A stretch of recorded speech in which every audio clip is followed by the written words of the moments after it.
Luke begins his gospel with a righteous old couple, priest Zechariah and his barren wife Elizabeth, whose lives are interrupted by God.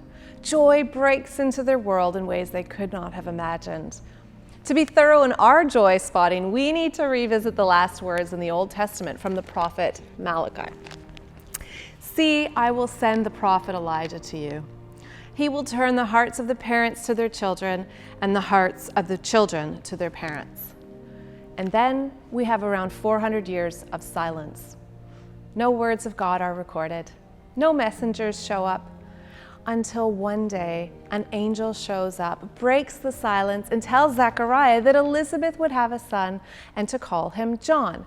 And get this, he will go on before the Lord in the spirit and power of Elijah to turn the hearts of the parents to their children, to make ready a people prepared for the Lord.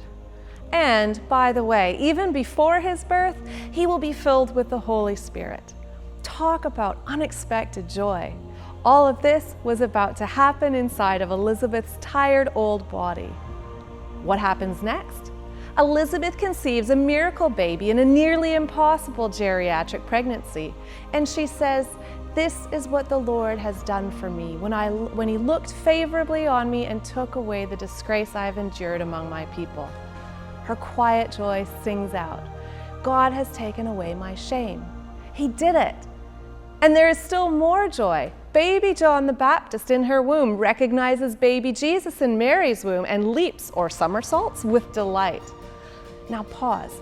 This is an incredibly personal and intimate detail of the story, normally reserved for private conversation, but Dr. Luke wants us to know about it. After the baby jumps, Elizabeth was filled with the Holy Spirit and pours out a beautiful blessing for Mary, the mother of her Lord. Both unborn baby John and Mother Elizabeth recognize the Messiah in utero that Mary is carrying. What unspeakable joy. That little one is who John was to go ahead of, the one whom God's people had been anticipating for centuries. And baby John is the fulfillment of the final words in Malachi before God's great silence. Elizabeth's joy included the personal, fleshy reality that she carried a prophetic fulfillment of the Lord in her body. After Elizabeth gave birth, it says, "The neighbors and relatives heard that the Lord had shown his great mercy to her, and they rejoiced with her. They were amazed. Fear came over them, and all these things were talked about." Just a quick side note, at this time, they couldn't possibly have imagined what was to come in life and death for that little boy. The joy in this part of this story is a range of human responses to what God was up to.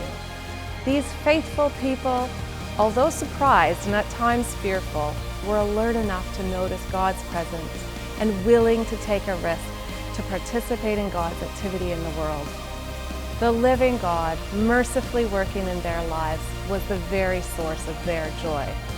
Joy was God's work living, breathing, and growing inside Elizabeth's body. Joy to the world. The Lord is come, and he is coming again.